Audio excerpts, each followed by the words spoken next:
Real quick before we bring John out, I wanted to let everybody know that I had a VIP meet and greet, like orange wristband, to meet at what do you call it? The right-hand side of the stage right, or not stage right, Jesus. This is the right side of the stage, and I'll get you all taken care of. So, yeah, we have a guest in our midst, and he's right over here, Mr. John Cusack, everybody.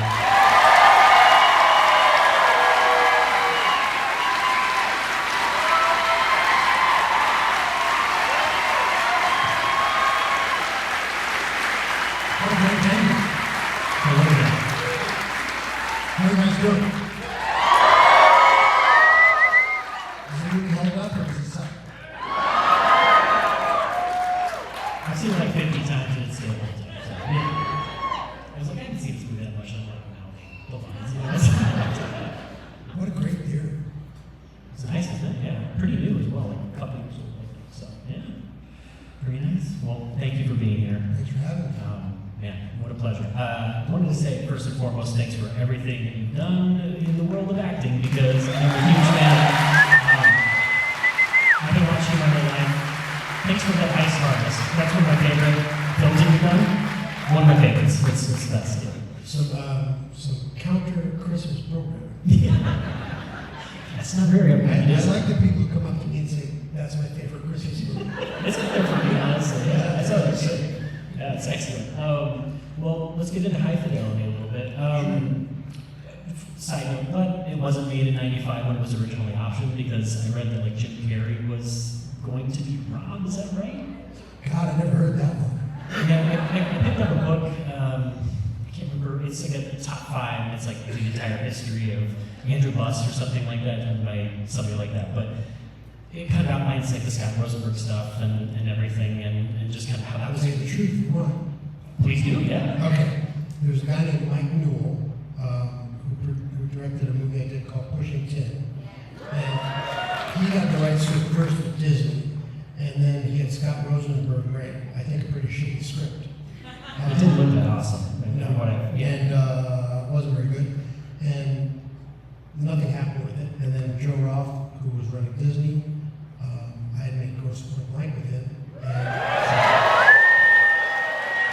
And he and the music supervisor, who was the wizard and genius who helped us get all this music, Kathy Nelson. Kathy Nelson said, oh, why don't you have, maybe John would want to do this. And so he sent me the book, and then I adapted the screenplay, and that was all I know about it. But I don't think anybody else was attached to it. Oh, that's crazy. Okay, yeah, I was kind of like hearsay. I'm not sure. I was like, Jim Carrey? Like, what? Yeah. Yeah, it's bizarre. Well, High Fidelity is like such an idiosyncratic film. You know, it's kind of like makes the intimate nature of the film work so well, just because it's from Rob's point of view, and you're kind of let in on that. Can you talk a little bit about what drew you into playing Rob, and like what made you want to make the film? Well, when I got sent the book, I thought this is just a great novel, great piece of material, and I thought it was a love letter to music lovers, and also men, really. Yeah. You know, I think it was it told all of our secrets. It was, kind of a pretty brutal, funny way of thinking. So I just thought it was a great piece of material, and the only difference in the book is that the Brits were all obsessed with R&B and soul, like the Muscle Shoals sounds, Yeah. the Checkerboard Lounge, and my generation, we were all upset with like the British new wave stuff. Yeah. You know what was happening, but once you change those things out, they were the same guys, Yeah. and same loves for music. So I thought, okay, I think I could do this in Southern Chicago, but I didn't know whether Nick Hornby would be up for it. So I didn't want to do it if he thought it was a bad idea. But he said, oh yeah, my book's about more than the British accent. It's about men. It's music. So No, you walk the line. It's perfect. It's like charming asshole. Yeah, it's good. I think Rob in the book is like just kind of like, I don't know, he's a bummer. You know, he's kind of a bummer. He's a bit of a sad sack, but he's a lot of things. But I think he's kind of like how men are. Sure, yeah, that's fair. Right? Yeah, that's fair. We all go through stuff, and like in the culture, everybody's supposed to be some super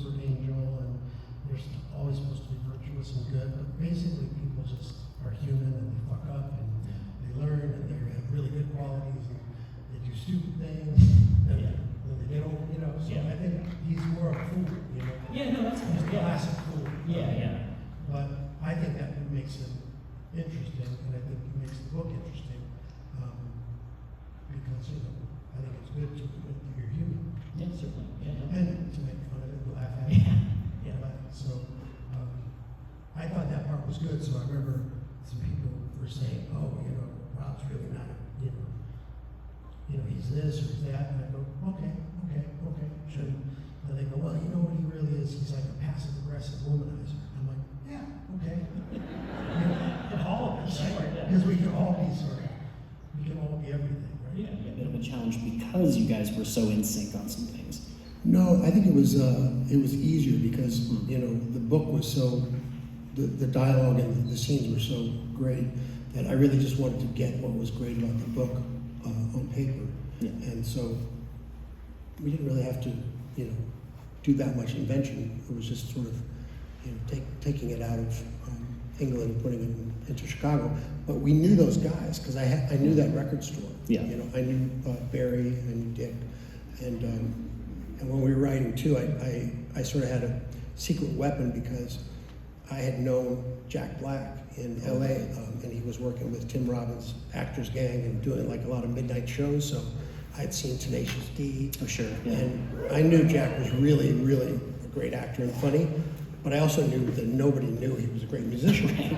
Right. So I was writing it with Jack in mind, actually. Oh, that's cool. Which he didn't know about. And then when we asked him to do it, he didn't want to do it because I think he thought Stephen Frears was scary, and Stephen Frears is scary. Sure.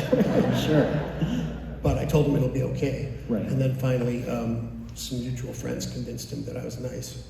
And then we became friends and had a great time with him and Todd Wiseau. So I sort of knew we had the ending, and I knew, and I knew I was sort of writing for Jack.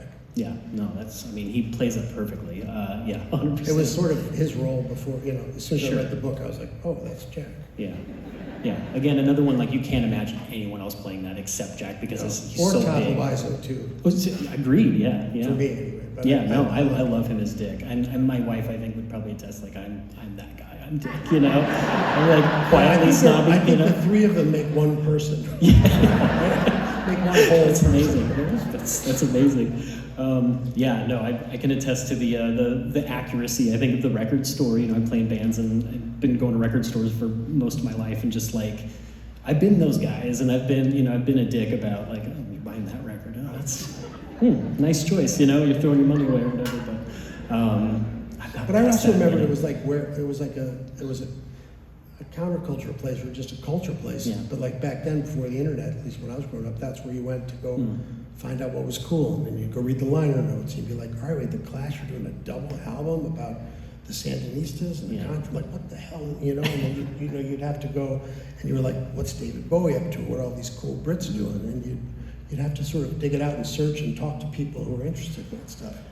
Did you do a lot of searching, like in record, like when you were a kid, like growing up, like getting records and like getting into music? Oh, yeah. Or like, what were some of like the record stores that you were really into in Chicago? Top five, yeah. Well, there's a place called Rick's Record Exchange, which was in Evanston, and then there were ones right into Chicago. Yeah. So in high school, after school, you go to the record store. Yeah, that's awesome. What was kind of like your favorite style of music to get into? Was it like, I know you've mentioned punk a lot. I think it was that way because just it's a function of age and what was happening. Totally. So like in 1977 or 78, I guess I was in junior high school, right? Okay. Yeah. So you can't really go out that much there, but you can sort of, I guess you'd be like the kinky wizards. You're hanging around the record shop. Right.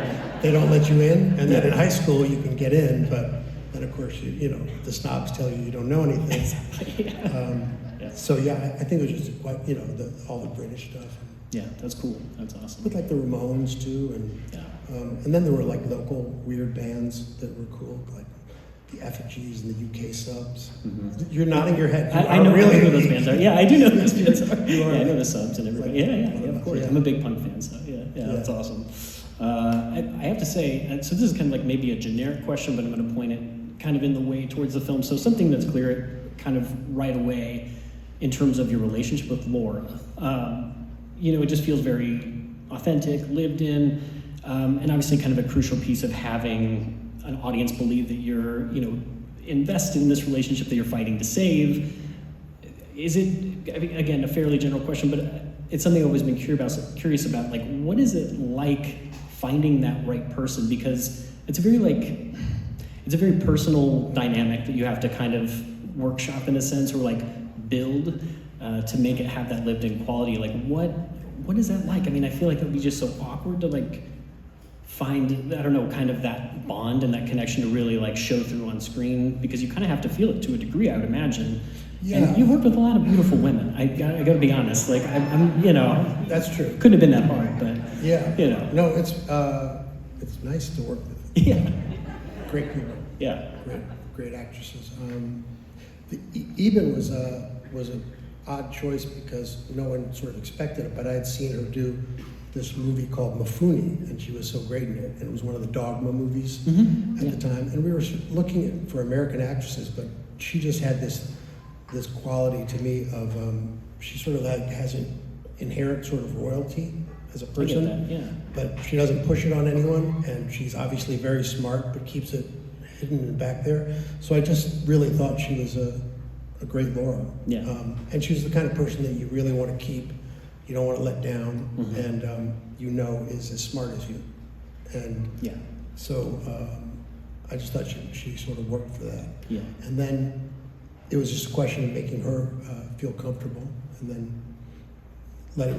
shaping the part for her. That's cool. Yeah, I mean, she fits it very well, and I've never seen her in anything. What Dogma movie?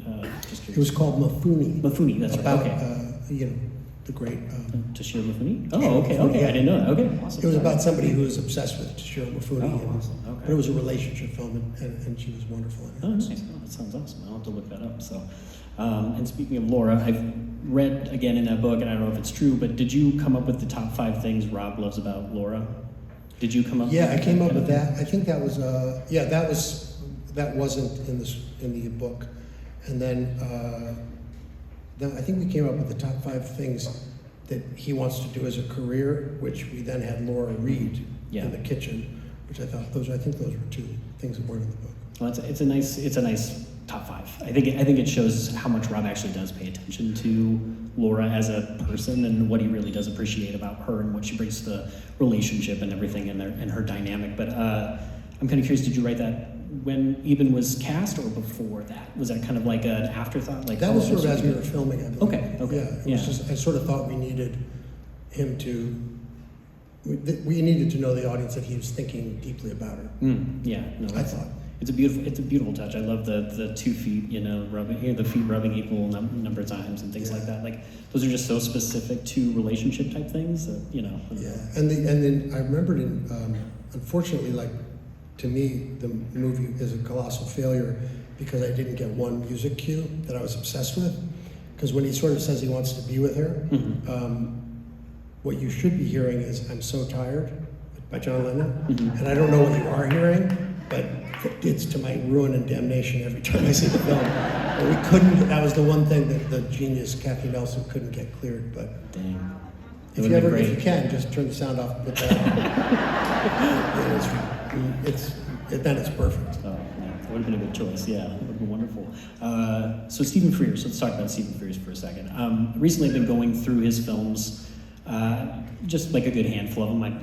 Brilliant film, had a lot to do with my upbringing. So I don't know, rented it all the time. And I don't know if my aunt's here, Beth, but I've rented it with her a time or two. And I don't know.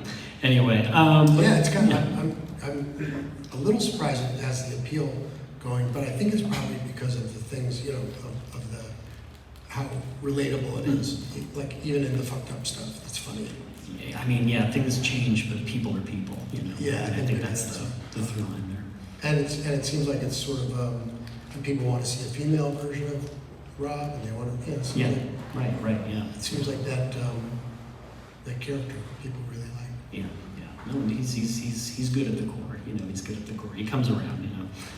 We all have those things. And I have to say, you guys all went to London to edit the film, right? Like, you guys so you sat with Frears and the editor. Was it Mick Audsley? Is that his name? Yeah. Got it. Okay. Mick Audsley. Audsley. Okay. Cool. And it just kind of strikes me as like maybe a bit of a rewarding, but also very rare experience because typically actors and producers probably aren't really let into the cutting room as often. Yeah, like in this way, or.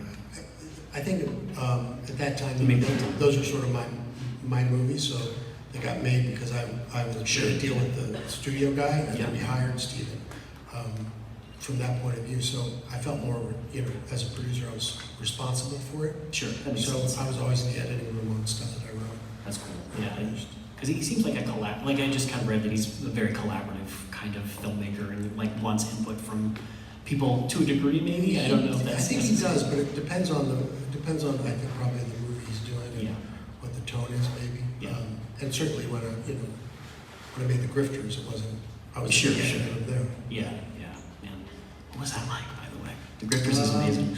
That was a really fun one because I got to work with Angelica Houston, the great Angelica Houston, and also Annette Bennett's first movie, and other great actors. So Jim Thompson was always a favorite of mine. So it was dark though.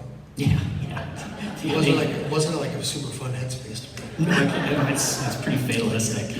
It's about sort of betrayal and trust, and people have long cycles of why people would be in the con or the grift. It has maybe some darker hues. It's a bummer for sure. I haven't watched it in like 10 years, and I watched it the other day, and I was like, It's pretty black. oh fuck, the ending sucks. Like, cause it's like I just felt bad. I'm like, no.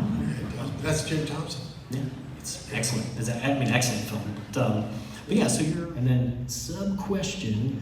Sorry, I just so stupid. Were there any notable records that you were turned on to at the same time, like while you were making the film, like maybe new discoveries, that type of thing? Yeah, I think so.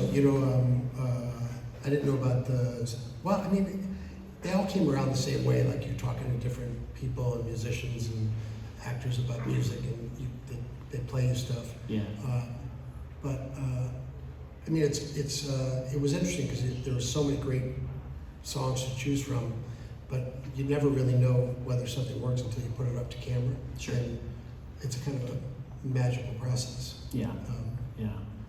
It seemed like the kinks somehow always work, and I don't know why. Yeah. I have no idea. They've got that quality though. But if you put a Kinks needle drop in your movie, it's going to work. I don't know why, but they just do. And then, sometimes you had to do things like, I had to close with Stevie Wonder because we hit him hard for I Just Called to Say I Love You. Yeah, that's true. It wasn't personal. It's not personal, it's business. That's true. It's not personal. Everybody, I have my I Just Called to Say I Love You, right? I mean, sure. He's a genius. Yeah. I'm not a genius, but, so we had to give Stevie the final song. Yeah, that makes sense.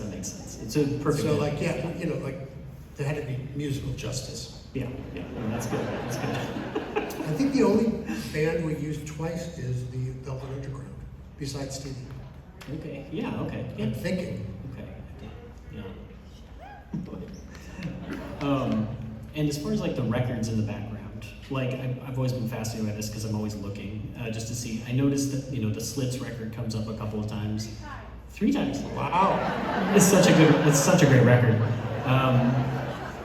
Like Goo, like Sonic Youth's Goo, like did you have any say in like, what went on the shelf, like, oh, I love this record, please display this, or was it kind of just all set design stuff, or? It was set design to a point, and then, we would feature certain things, but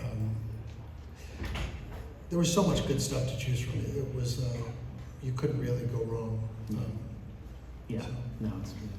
it's fun to watch and look at. So stickers too on the record racks and stuff. So yeah, a lot of Chicago bands and things like that. So having worked with so many top tier filmmakers, like you've worked with Spike Jonze, Robert Altman, John Hughes, Cameron Crowe, just tons. What kind of like are some of your biggest takeaways from working on those films and working with those filmmakers and those crews? Like I'm sure there's a variance of how people run their ship and like what did you glean from that and like those experiences? Because you worked on so many amazing films, like Rob Reiner, like doing, was it your first lead, The Sure Thing? Yeah. And then I did Stand By Me with him. I think and then Hot Pursuit. I have to say, I really like Hot Pursuit. Big fan. No, okay, no. It's so fun. It's so fun. It's so fun.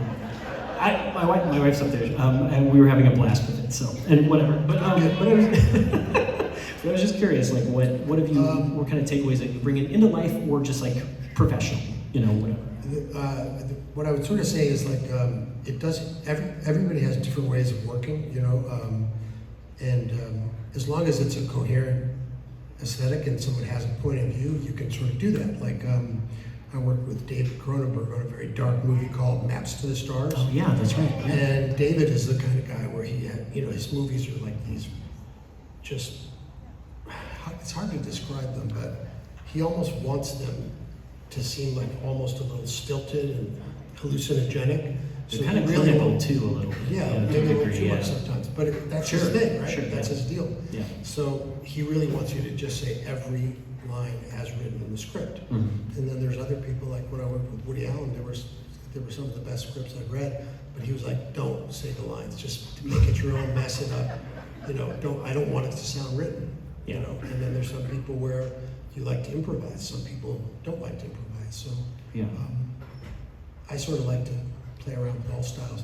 As long as someone has a good point of view, Yeah.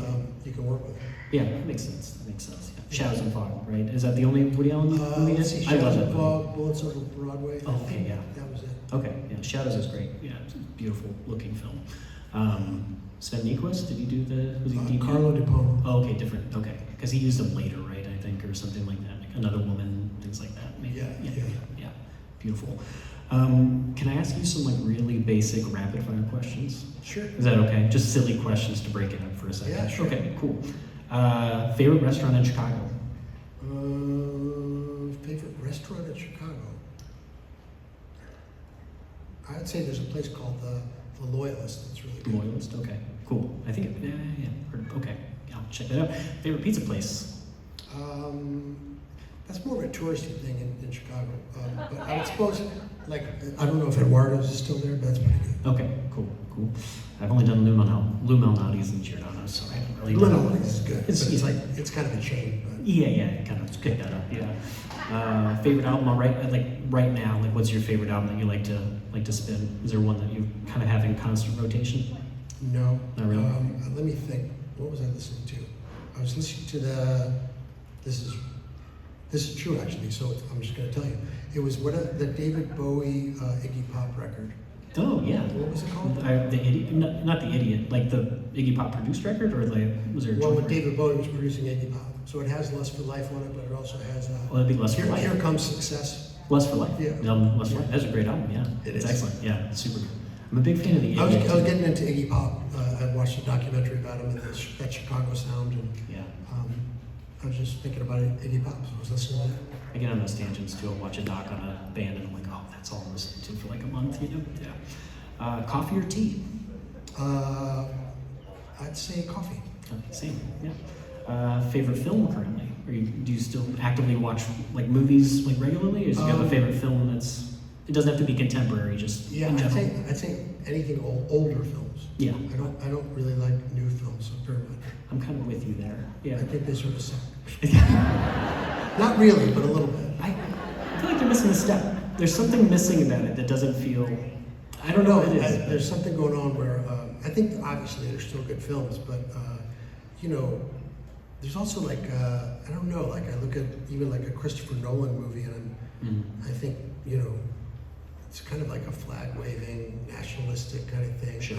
I like you know, your filmmakers or your films to be like anti-capitalist, anti-corporate. Yeah. You know, debunk the myths. Like, Yeah. You know, I want Paths of Glory. I don't want to see Oppenheimer, where at the end of the day, well, we had to drop the bomb. Because we're the Brits, Right. and Western civilization is so wonderful, and we mean well, even though we do all the same terrible shit that everyone else does. I just don't. No, I'm with you. It's like, film's lost a little bit of its soul. I think so too. I think that's the best way to put it, honestly. I guess I Yeah. sound exactly like the High Fidelity guy. No. I mean, no, it's true though.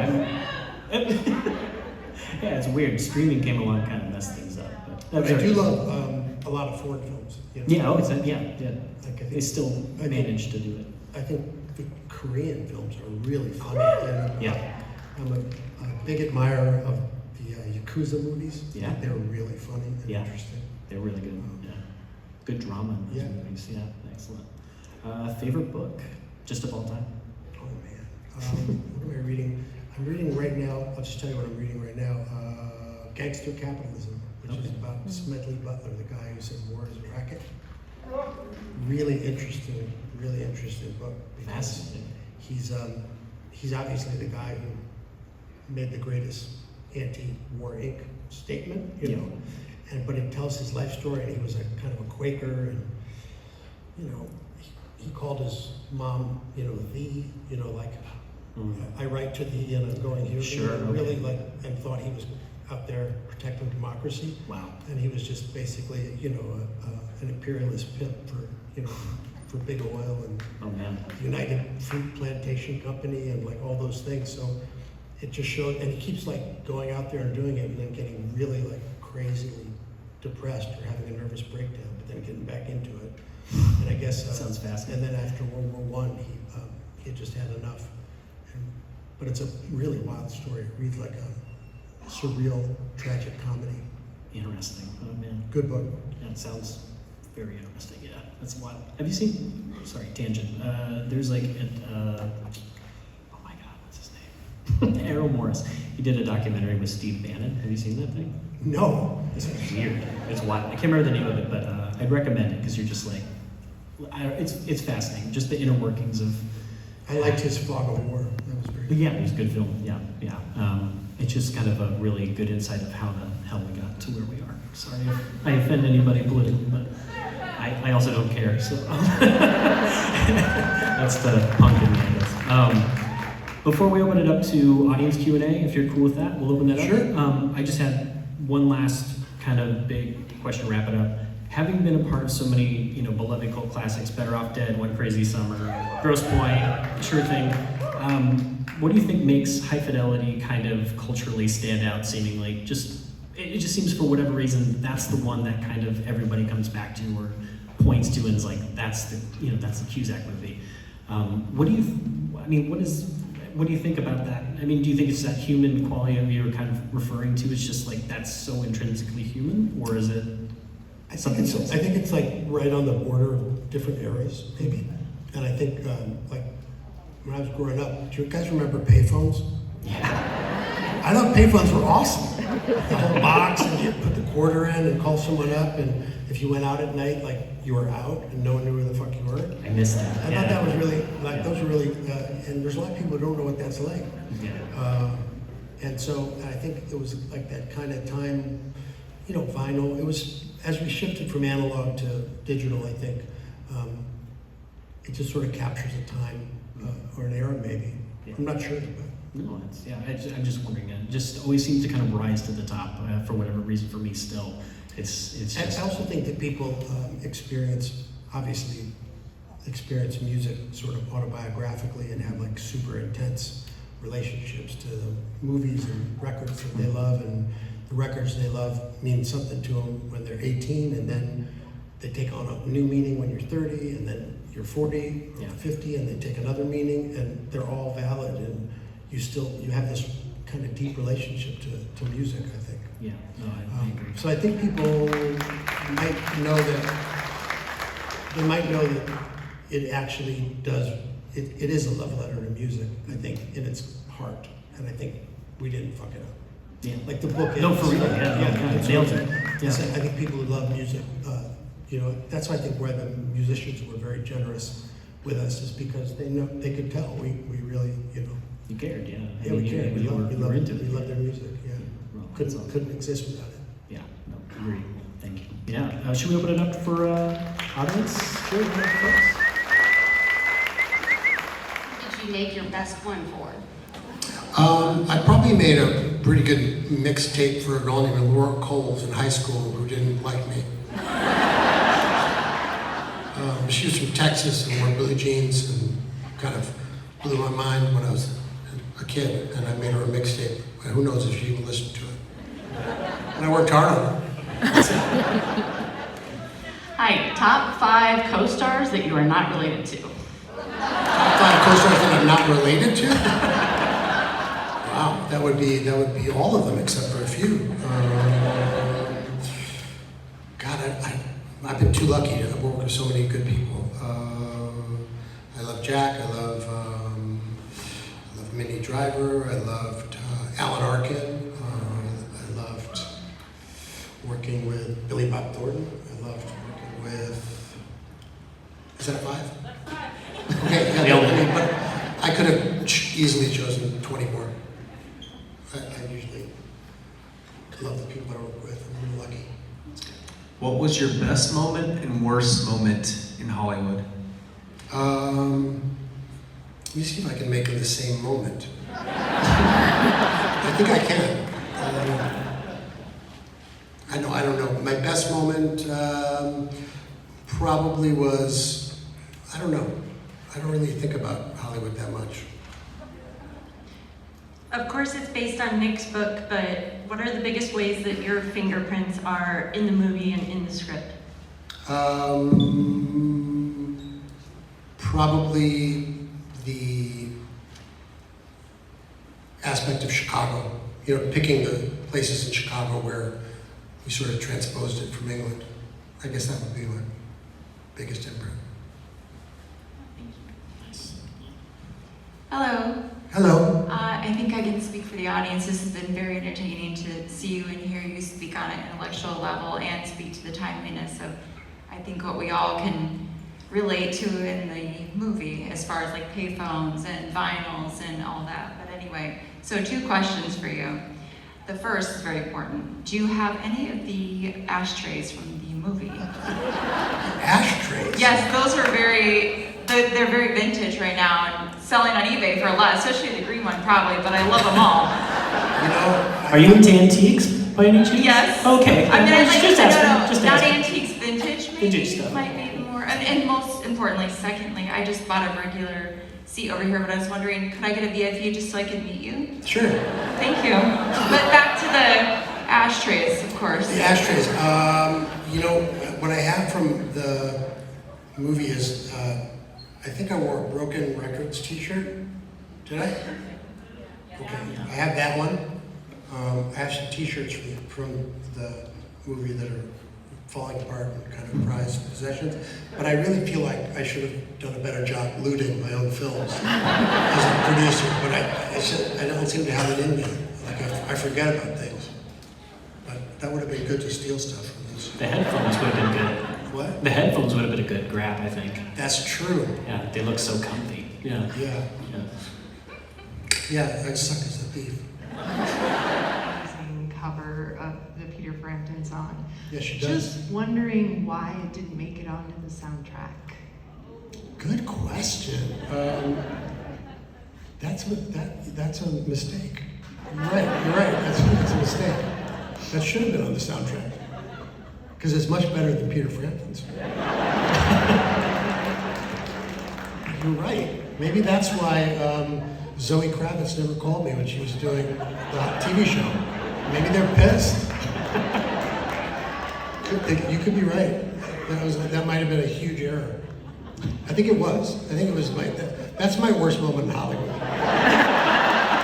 Is not doing that, because now it makes so much sense. Fuck. You're right. You fucked up? Anybody else? No, they're just hugging. I thought.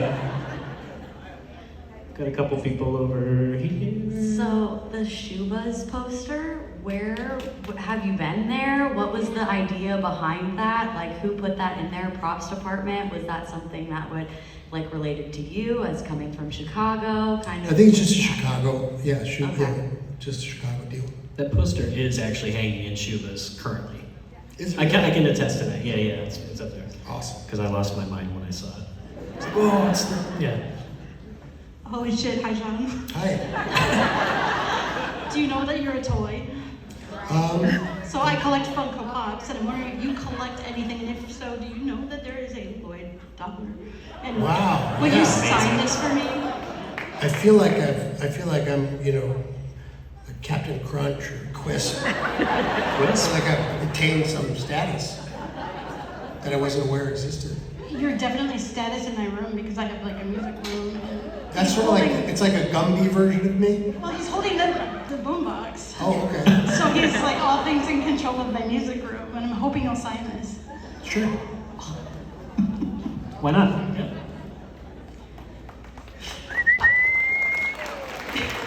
Back there? First of all, I met you at C2E2 in Chicago a couple years ago, and it was the highlight of my life. I can't see. Where are you? Oh, she's to the left there. Okay. Where did we meet? C2E2 in Chicago. You were there with DB Sweeney for 8 Men Out. Okay. But my question is, I love a ton of your movies, obviously, and The Sure Thing and High Fidelity. So I just wondered, do you just really like to torment Tim Robbins? What do you think? I guess I do. Yeah. I guess I do. But that was very nice of him to come do that part in High Fidelity. You guys in the car in Sure Thing is amazing. He is not having it. Not having it. And then I think even when he was Bob Roberts, we went at it. Oh yeah. Yeah, so you're right. I do like to torture. Yeah. That's good. Okay, this is, I'm over here. Hi. Oh, hi. Hi. First of all, I just wanted to say this is the coolest way to spend my 50th birthday. Happy birthday! Thank you. I'm fangirling right here. So thank you for making it really special. But Happy birthday to you. thank you. I do have a real question. I don't know if you've ever seen the series that's Louder Milk. Louder Milk. Louder Milk. I've seen with Ron I've seen a picture of it. I've seen it like on Netflix, right? Well, I was wondering if anyone has ever made the comparison that perhaps Sam Loudermilk's character was loosely based on Rob Gordon without the alcoholism. So I've never seen it, so I don't know. there's a definite, they're very similar characters, kind of a music critic who's grouchy and Oh, cool. opinionated, but also charming. So if you That's get a good. chance, I've always thought when I watched Loudermilk that it was based on Rob Gordon. I never seen that. I know once I did Grosse Pointe Blank, there was a slew of assassins wanting to see shrinks and not understanding why they were depressed. So I felt like a lot of the other shows after that were, I know they ripped me off. But I remember that one for sure. Hey, John. Hi. Hey, flew in from Memphis to see the show tonight. Huge honor. Over here. Casey hat. Here with my two buddies. They're back there wearing the Sonic Death Monkey shirt and the Kathleen Turner Overdrive. Had the rock hat.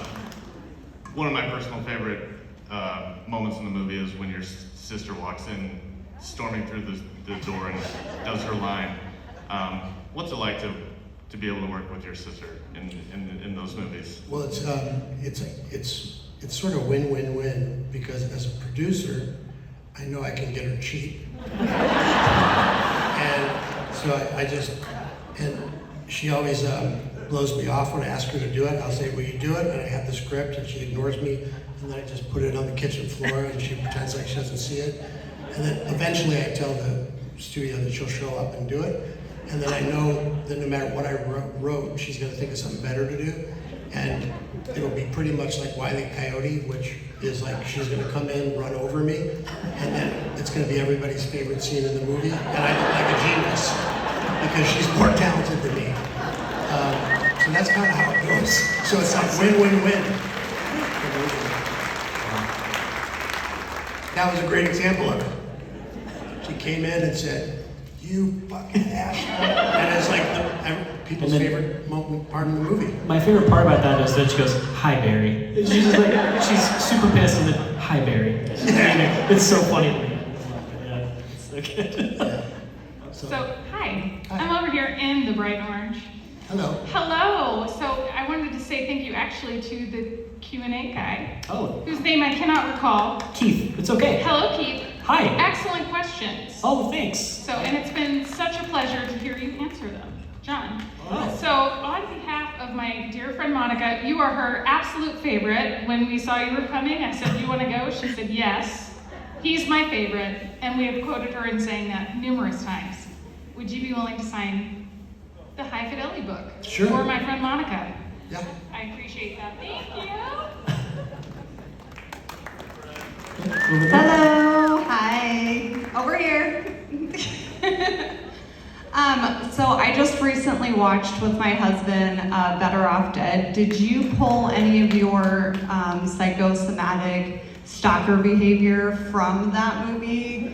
Did you shower with Laura's picture at all during the making of I mean, this? let me see if I can get this. This is sort of a hybrid question. It's almost like fan fiction. So you're asking me whether I use my stalker Better Off Dead to put into High Fidelity? Absolutely, Let me yes. think. Not consciously, but maybe I did.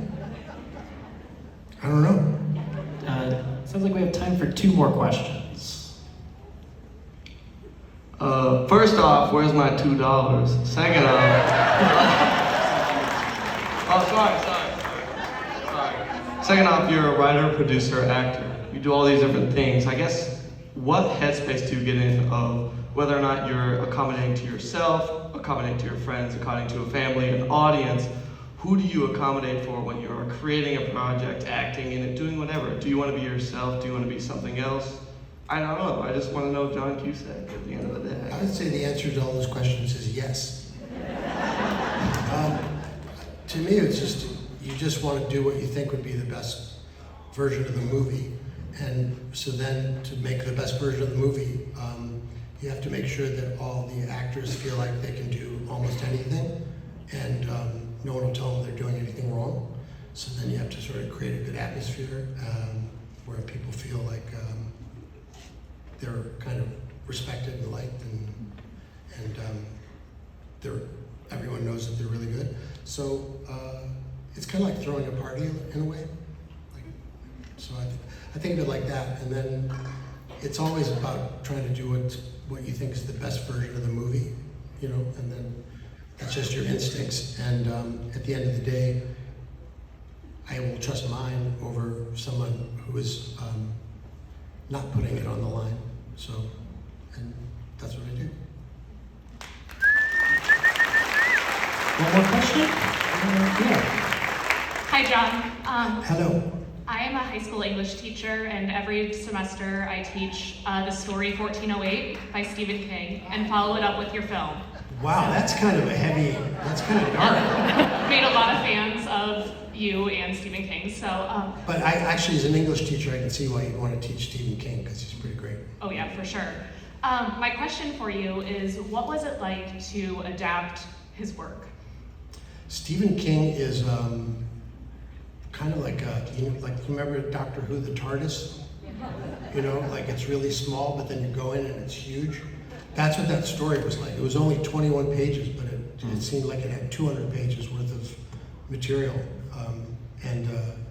It does all the stuff that I love, which is it's psychological. It's also has that Twilight Zone surreality to it.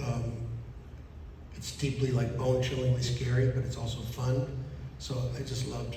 I love that story. It was an amazing story to do. It's like a kind of an honor to adapt his stuff. Absolutely. Follow up? Sure. Would I be able to join the meet and greet too? Please, thank you. Sure. Well, thank you guys for your questions. John, thank you again so much for coming. Thank you guys for having me. This was amazing. Hope you do it again. Great. Thank you guys. Thank you.